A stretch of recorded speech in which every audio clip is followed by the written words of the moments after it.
Brief comparative analysis of the ideas of communism, system of quantitative growth, and Ampozelism, system of qualitative development. The emergence of the idea of communism. The creator and founder of the idea of communism is Karl Marx, 1818-1883, a Prussian sociologist, philosopher, economist, and journalist. In collaboration with Friedrich Engels, 1820-1895, Marx published a number of works, the most notable of which is the Communist Manifesto. Communism, a term adopted in the 1840s from the French word communisme, or the German communismus, derived from the Latin communis. Common is a theoretical socio-economic system based on the communal ownership of the means of production. The primary goal of this system was the creation of social equality. Moreover, the term communism is often used to describe an ultra-left political ideology aimed at establishing a communist society. This concept encompasses various schools and movements, including Marxism, social anarchism, anarcho-communism, and other related ideologies. The emergence of the idea of Ampozelism. The creator and founder of the idea of Ampozelism is Alexander Schmidt, born 1956, an engineer and entrepreneur. Between 1988 and 1991, he organized and led organizations such as the KNPO Temp, AG Wiedergeburt Bank, AG Temp, and AG Wiedergeburt in Kazakhstan, Almaty. Since 1996, he has continued his work in Germany, Hanover, where he founded a company now known as Dremex.GmbH. In 1991, Alexander Schmidt was elected twice as the deputy chairman for economic affairs at the Congress of Russian Germans in Moscow. Ampozelism is a concept formulated in 2011. Its name derives from the German word Ampel, traffic light, symbolizing a three-colored system, red, yellow, green, for the non-monetary evaluation of the results of human and entrepreneurial activities within the framework of the qualitative development system. Ampozelism is a social system based on striving for balance between needs for resources and their defined levels, which are released by participants in the system, eventually by all of humanity, through ISQD's https://drymex.livejournal.com 11.29 HTML. This pursuit of balance enables harmonious coexistence between humans and nature, creating conditions for the maximum development of humanity. Semantic interpretation of the term Ampozelism. Ampo, Ampel, non-monetary evaluation system. Zel, transition to a new resource system of qualitative development. Ampozelism envisions a gradual shift away from monetary evaluation of the results of human and entrepreneurial activities and liberates people from financial interactions as a tool for competition based on profitability, profit-seeking, and material rivalry. The goal is to shift competition into the realm of intellectual and spiritual development. Introduction. Historical preconditions and the role of ideas in social systems. In the 19th century, with the growing need for a reset of the exponential global system of quantitative growth, which was accompanied by crises and wars, dissatisfaction with the existing social order grew. There was a strong drive for justice, while the mechanisms of a system based on the principle of living at the expense of others intensified, as evidenced by the appropriation of resources by developed countries at the expense of less developed states. As a well-known saying goes, the pen is mightier than the sword. Written words can exert far greater influence than weapons or physical force. The role of Karl Marx and the origin of the idea of communism.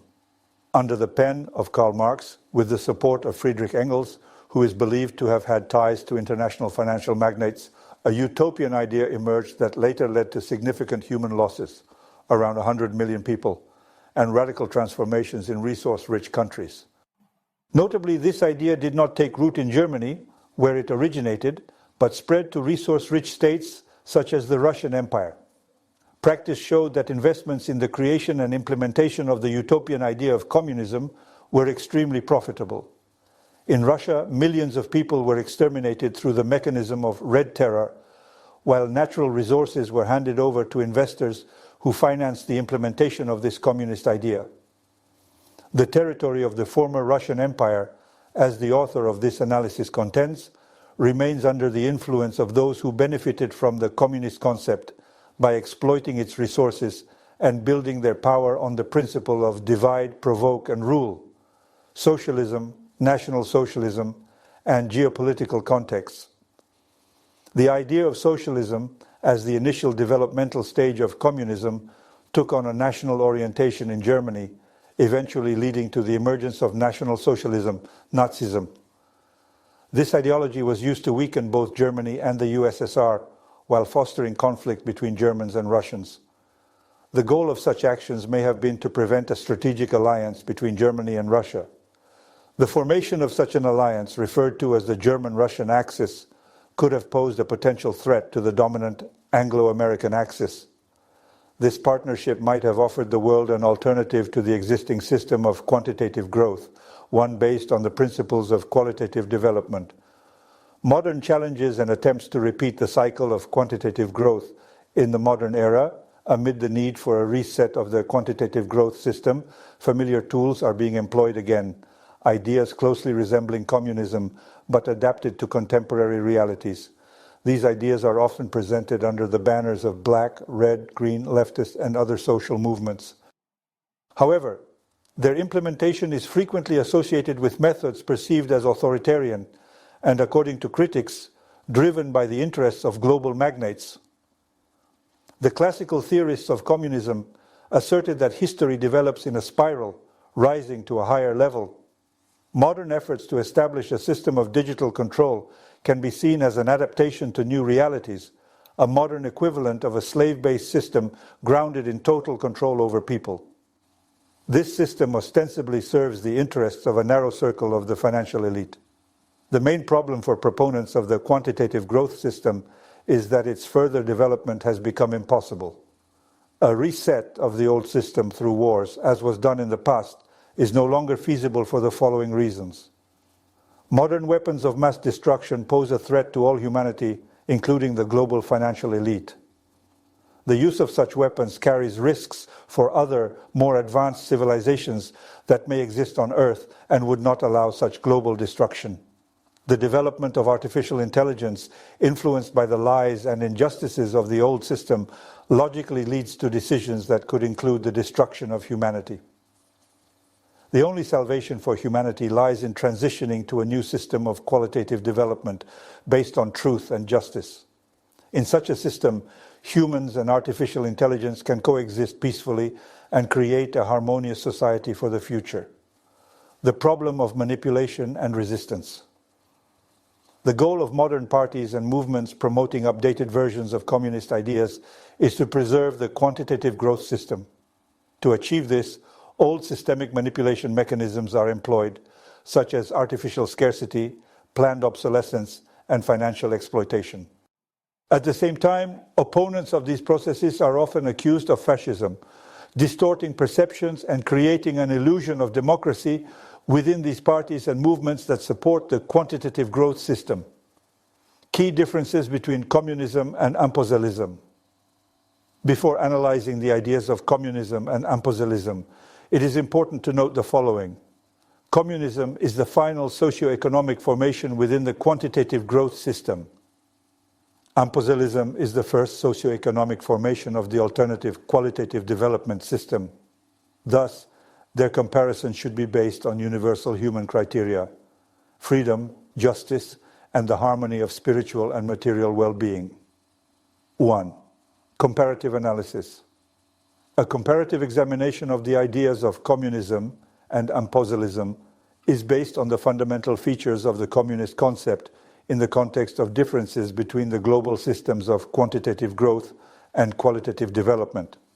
The communist idea and the idea of Ampozelism represent sets of political, economic, and philosophical concepts aimed at building a society.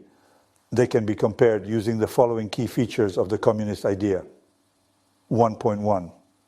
Equality. Absolute equality does not exist in nature. Instead, diversity, competition, and the search for balance between opposing characteristics create harmony in the surrounding world. For example, tall and short, beautiful and less beautiful, thin and thick, male and female, All these differences form the natural basis of life. When it comes to equal starting opportunities for every individual, these are already provided by nature itself, independent of ideologies like communism or Ampozelism. Everything else depends on the individual, how they utilize the opportunities given to them. As the saying goes, successful people are those who seize their opportunities, and unsuccessful ones are those who miss them. Life offers everyone a chance, and it is up to each person to take it. 1.2. Public ownership of the means of production, collective ownership. In the quantitative growth system, which is based on artificial scarcity and competition in the material realm, the struggle for maximum, especially passive profit, is closely tied to ownership of the means of production. This system is absurd, particularly when considering that humans, as representatives of one of the least advanced civilizations on Earth, inherit all resources, rivers, mountains, valleys, minerals, and deposits by birthright from nature without paying for them in invented monetary terms. Yet humans begin to declare these resources as their property and sell them to others, even though they were freely provided by nature. Collective ownership consists of the individual property of the members of the collective.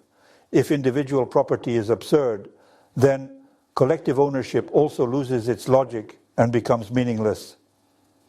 In a society built on the principles of qualitative development, Ampozelism, in an environment of infinity, free from artificial scarcity and competition in the material realm, the focus shifts to the intellectual and spiritual development of humanity. In such a society, the production of material objects becomes unnecessary, as they can be created from the ether using information matrices and replicators. Material objects can also dissolve back into the ether, leaving no waste. In this system, the concepts of collective and individual ownership of the means of production lose all meaning, because production as we understand it ceases to exist, and material values and resources are freely available to everyone without restriction or exploitation. 1.3. Centralized or cooperative economic regulation. The economy is regulated to meet the needs of all members of society rather than to generate personal profit. In the qualitative development system, the economy is automatically regulated to meet the needs of all members of society based on principles of mutual support rather than personal profit. The most effective tool for achieving this goal remains free competition and rivalry, the struggle for the best, based on a non-monetary evaluation of the activities of each individual and each enterprise.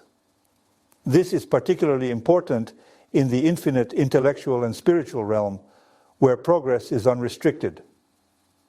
In contrast, competition in the artificially limited material realm of the quantitative growth system inevitably encounters objective boundaries. With the development of ether technologies in the qualitative development system, enabling material objects to be created from the ether using information matrices, the material sphere loses its role as a limiting factor. This new system shifts human competition from the material realm to the intellectual and spiritual realms. Centralized and cooperative regulation, characteristic of the quantitative growth system, restricts individual competition and slows societal development. It hinders the transition to a state of universal material abundance. However, if technologies within the qualitative development system enable individuals to independently generate all consumer goods using replicators from the ether and dissolve them without external regulatory structures, the need for centralized or cooperative regulation disappears. The qualitative development system is based on complete individual freedom. Its functioning relies on a unified algorithm that considers the activity metrics of each participant and their enterprises, based on principles of non-monetary evaluation. This algorithm is accepted by all members of the global system and is supported through a continuous referendum process, implementing the principle of unity and the interplay of collegiality and individual leadership. 1.4. Absence of class distinctions. In a communist society, all members are equal in rights and duties, with social and economic barriers excluded. Class distinctions arise only under conditions of human exploitation in the production process, based on their relationship to the means of production, bourgeoisie and proletariat. With the disappearance of production, as understood in the quantitative growth system, and the removal of ownership of the means of production through the algorithm of qualitative development, classes will also vanish. In a society no longer oriented toward profit, including passive income, the foundation for class distinctions will disappear. Justice will be based on the principle, as much as given, as much as received. This means equality in rights and duties does not imply a uniform evaluation of the contributions of each society member. The material and mentally intellectual efforts of individuals will be recognized differently depending on their contributions to the common good. When society achieves complete abundance in the material realm through ether technologies, individual contributions to societal development will shift to the intellectual and spiritual realms. Competition in this sphere will become the primary driver of progress. The extent to which individuals and firms benefit society will be automatically determined based on a non-monetary evaluation of their activities for the collective good. This evaluation will be regulated by a system of indicators established within the qualitative development algorithm. 1.5. Economic and social equality. The distribution of goods follows the principle, from each according to their abilities, to each according to their needs, aiming to eliminate the exploitation of humans by other humans. The distribution of goods follows the principle, from each according to their abilities, to each according to their needs, aiming to eliminate the exploitation of humans by other humans. Economic equality in the system of qualitative development is not achieved through centralized or collective management forms, as is characteristic of communism, but rather through achieving material abundance via ether technologies. These technologies enable the production of material goods from the ether using information matrices and replicators. As a result, human competition shifts from the material sphere to the intellectual and spiritual spheres. The distribution and exchange of material goods are meaningful only in conditions of scarcity.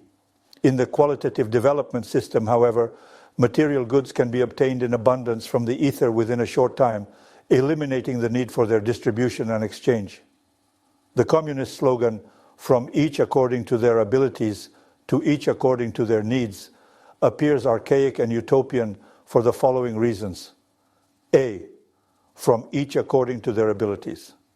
An individual's contribution to societal development, according to their abilities, may be voluntary, semi-voluntary, coerced. In the quantitative growth system, under conditions of scarcity and artificially created limitations, coercion has proven to be the most economically viable method. Thus, the communist idea served as the foundation for various forms of dictatorships, the dictatorship of the proletariat, Adolf Hitler, Benito Mussolini, Augusto Pinochet, and others. To ensure individuals' contributions to society, institutions of coercion such as labor camps, gulags, and similar mechanisms were created. B. To each according to their needs. Human needs are divided into material and intellectual spiritual. Material needs can only be satisfied in the qualitative development system. Intellectual spiritual needs, being infinite by nature, cannot be fully satisfied in any system. Therefore, the slogan of the communist idea in the quantitative growth system is a primitive and unrealistic aspiration. The analogous slogan of the Ampozelism idea in the qualitative development system is different.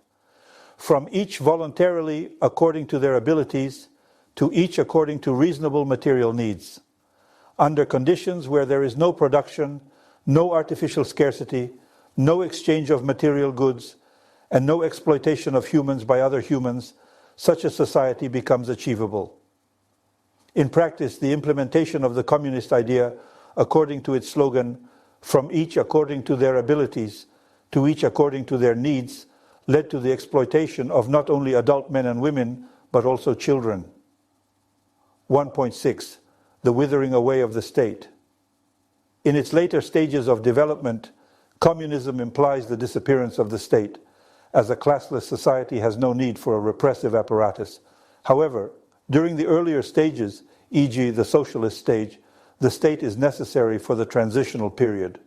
The state is a mechanism of centralized governance based on the principle of divide, incite, and rule. If the communist idea envisions centralized governance, it inevitably implies the presence of the state, while simultaneously claiming that the state will disappear in the final phase of implementing this idea. However, if the state is to vanish, centralized governance of society must also be abolished, which undermines the very foundation of the communist idea. States can only disappear in the process of transitioning to a qualitative development system by merging into larger states, ultimately uniting all territories of Earth into a unified, stateless self-governance of humanity through mechanisms of continuous referendums. This would occur under the conditions of unity and the struggle between collegiality and unified leadership. 1.7. Collectivism, collective decision-making and resource management, priority of public interests over individual ones. Collective decision-making is inherently flawed, as hundreds of millions or even billions of people cannot gather each time to vote on decisions, especially when they exist at varying levels of qualification and development. In practice, this process involves the election of delegates by the populace. However, such elections occur within the context of artificially induced scarcity, including resources, and competition among society's members in the material sphere, where material concerns take precedence over spiritual ones within the quantitative growth system. Although the communist idea envisioned a moral incentive for building communism, it proved less effective than material incentives. Elected representatives are often inclined to manipulate pseudo-democratic elections for their own benefit. They seek to control public wealth, the distribution of prosperity, and other resources for personal gain. This creates a situation where elections become a farce, resembling the scenario where two wolves and a sheep vote on what's for dinner. Additionally, democratic procedures impose fixed terms of office for elected representatives. During these terms, they may significantly worsen voters' lives, who are left to endure their governance while naively hoping to make the correct choice next time, remaining within the same system of artificial scarcity and prioritization of the material over the spiritual. Within this democratic election system and the paradigms of quantitative growth upon which the communist idea is based, it is impossible to ensure rapid human development. Public interests always arise from individual interests. However, when public interests are placed above individual ones, their foundation is undermined. Under conditions of manipulation and time-limited elections, such a system transforms into a repressive exploitation of individuals, contradicting the core principles of the communist idea. The only foundation for the rapid development of society lies in the qualitative development system, whose first socio-economic formation is Ampozelism. It employs mechanisms of continuous referendums, principles of self-organization and self-governance based on the unity and struggle of collegiality and unified leadership. In this system, a unified set of indicators evaluates the motivated activity of each individual and enterprise in the interest of society as a whole. 1.8. Planned economy. A centrally planned economic system excluding market mechanisms and competition. Production focuses on meeting societal needs rather than maximizing profits. The planned economy, planned asymmetric, is rooted in central planning, a manifestation of centralized governance within the quantitative growth system, which hampers societal development. See section 1.3. The article Free Market Economy, Planned Asymmetric, or Qualitatively Balanced Economy of the Future. https drymex.livejournal.com 2183. HTML compares these three economic systems. The implementation of the communist idea through planned economy in the USSR and other countries demonstrated that this model failed to deliver the expected results. The planned asymmetric model proved inferior in practice to the free market model and is theoretically less competitive than the qualitatively balanced economic model. The qualitatively balanced economy surpasses not only the planned asymmetric model, but also the free market economy, because it incorporates the economic motivation of every individual member of society within the qualitative development system. This makes it more efficient and future-oriented for progress than other economic systems. Unlike the centralized approach, this model promotes initiative and active participation by each individual in the process of socio-economic development. 1.9. Internationalism. The idea of worker solidarity across countries, aiming to overcome national and ethnic barriers, as well as combat imperialism and inequality among states. In constructing bad globalization with a world government, current measures for controlling and exploiting people include digital currencies, essentially digitalized commodity tokens, and the elimination of cash. As a result, the necessity for states, various religions, national differences, and other forms of human division disappears. Proponents of the world government frame these measures as steps toward freedom and unity, often perceived positively by the public. In reality, however, this merely replaces numerous forms of enslavement with fewer but far more effective methods. Thus, humanity is deceitfully led toward the creation of a digital system of slavery, albeit at a higher level, aligning with the spiral development described by theorists of the communist idea. 1.10. Human emancipation.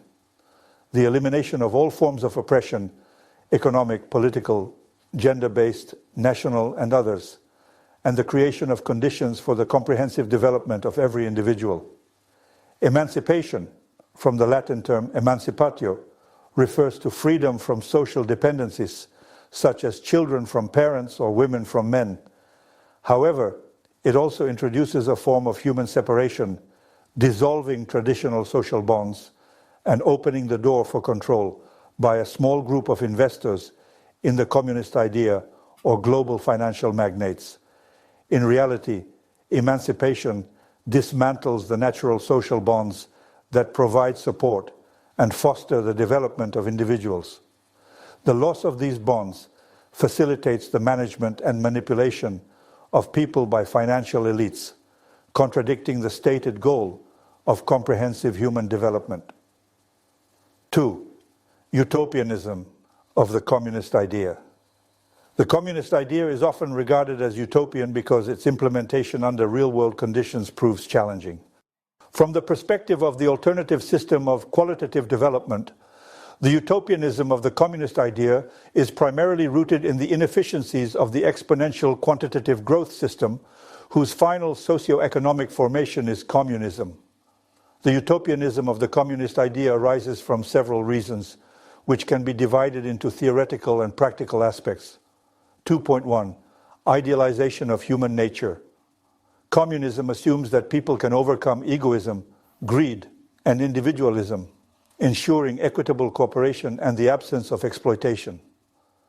In practice, however, human nature is diverse, and social instincts, such as the pursuit of personal benefit or dominance, often hinder the construction of the desired society. Communist theorists often attribute the utopianism of their theory to human nature, claiming that innate egoism, greed, and the pursuit of personal advantage are the primary issues. This perspective, however, is entirely flawed. A newborn human is open to others and to concepts like truth, justice, and mutual support without requiring any social structure. Within a quantitative growth system, under the living at the expense of others algorithm and conditions of artificial scarcity, a child must learn over time to develop egoism, greed, and the pursuit of personal gain, profit. As for individualism and the pursuit of dominance, these traits can be positive since without them, competition as a driver of progress would not exist. They also provide motivation for striving for better outcomes, but only within the properly structured system of qualitative development. Those aspiring to be modern slaveholders disdain humanity's desire for independent thought, individuality, and personal development paths. They seek obedient slaves in a modern slaveholding society, albeit at a higher spiral level, as described in the theoretical writings of communist idea theorists. 2.2. The problem of motivation.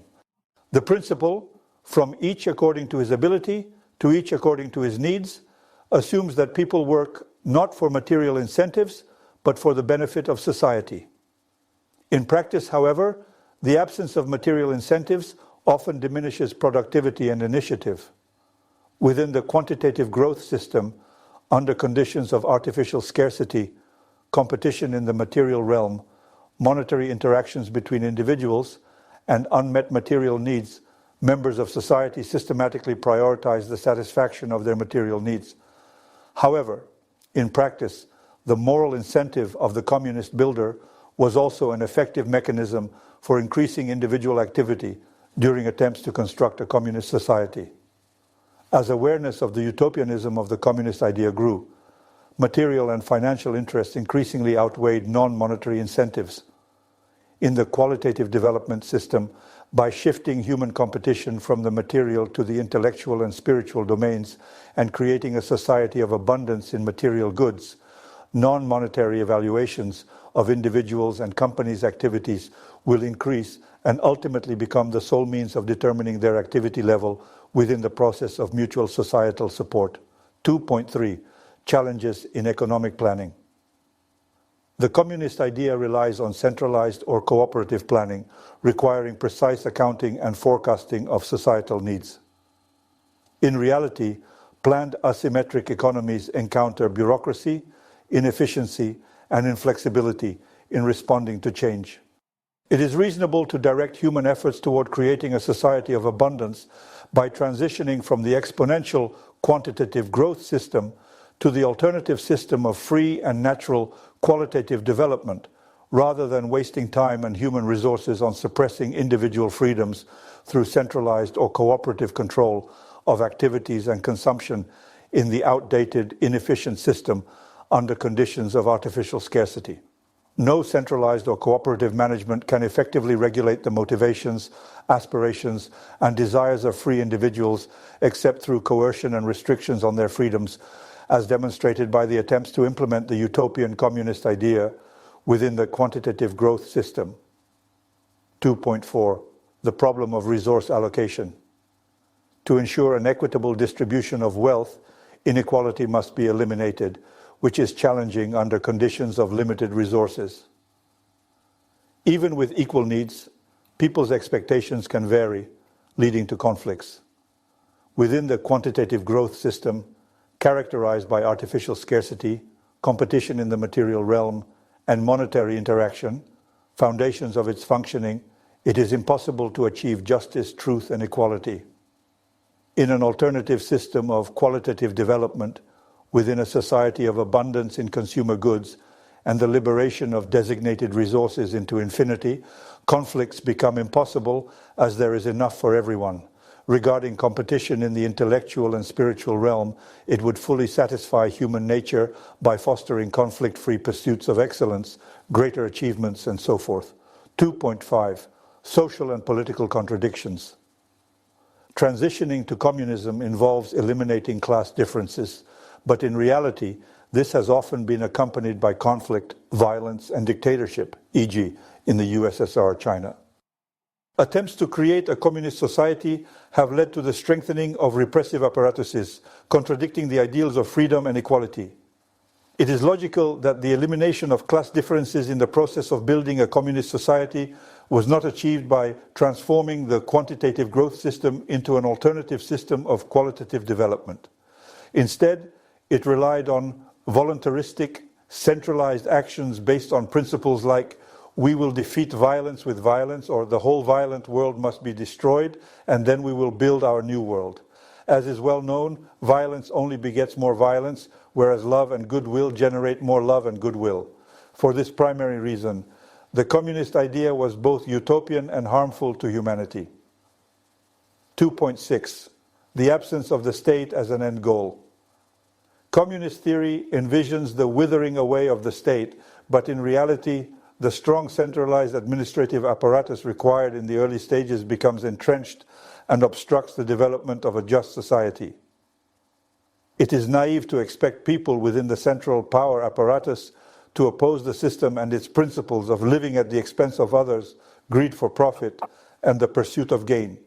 As the practice of building communist societies in the USSR, China, and other nations has shown, the utopian nature of the communist idea led to the collapse of the state, e.g., the USSR, or its transformation into mixed forms.